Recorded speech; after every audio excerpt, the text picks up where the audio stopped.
Medigadda project రోజు రోజుకి కుంగుతూ ఆందోళన కలిగిస్తోంది. బరాజు 20వ పిల్లర్ ఇప్పటి వరకు 5 అడుగులకు పైగా కుంగిపోయి ప్రమాదకర పరిస్థితిలో ఉంది. పిల్లర్ మధ్యలో పగుళ్లు రోజు రోజుకి విస్తరిస్తున్నాయి. మట్టి కట్ట కింద నుంచి వాటర్ లీక్ అవుతోంది. 7వ బ్లాక్ పై ఉన్న 11 పిల్లర్లలోనూ సింకింగ్ ప్రభావం కనిపిస్తోంది. గత నెల నుంచి ఇప్పటి వరకు 2 ఫీట్లకు పైగా 7వ బ్లాక్ సింక్ అయింది.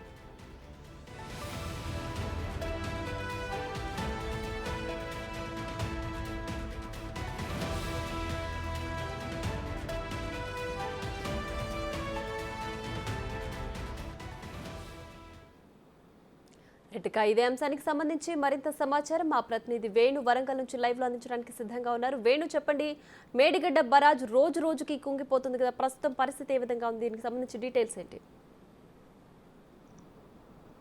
ఎస్ ప్రియా, మాన్సూన్ సెషన్స్ ముందు వరకే ఎన్డీఏసీ రిపోర్ట్ వచ్చిన తర్వాత మరమ్మతులు సాధ్యమవుతాయనే అంశంపై ఓవైపు రాష్ట్ర ప్రభుత్వం ఆలోచన చేస్తుంటే అక్కడ మాత్రం పరిస్థితి మరీ అధ్వానంగా ఉన్నట్లుగా తెలుస్తుంది.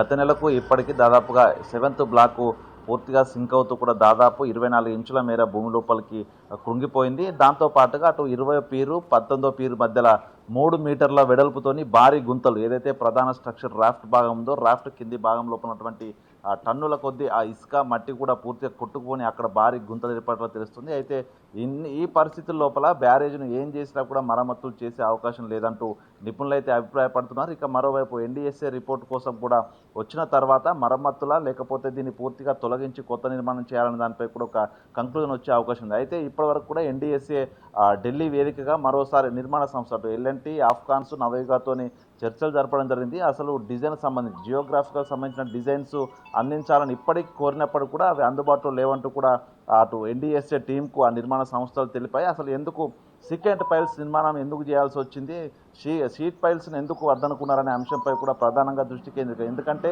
షీట్ పైల్స్ లేకుండా సీకెంట్ పైల్స్తో నిర్మాణం చేస్తే ఆ మట్టి కొట్టుకొచ్చేటువంటి అవకాశాలున్నాయి. ఈ పరిస్థితులు ఉన్నప్పుడు ఎందుకు నిర్మాణం చేశారంటూ కూడా కొంత ఆగ్రహం వ్యక్తం చేసి తెలుస్తుంది. అయితే ఇదంతా అప్పటి ప్రభుత్వం పెద్దలు చెప్పినట్లుగా నిర్మాణం చేశామంటూ కూడా వారు కూడా చెప్పిన పరిస్థితి కనిపిస్తుంది. సో మొత్తానికి 7th బ్లాక్ సంబంధించి రోజు రోజు కుంగుతున్న నేపథ్యం లోపల మరికొద్ది రోజుల్లోనే పూర్తిగా ఈ బ్లాక్స్ అన్ని కూడా డ్యామేజ్ అయ్యి భూమి లోపల కొట్టుకుపోయిన పరిస్థితి అయితే ఉంది. Priya, right Venu, thanks for the updates.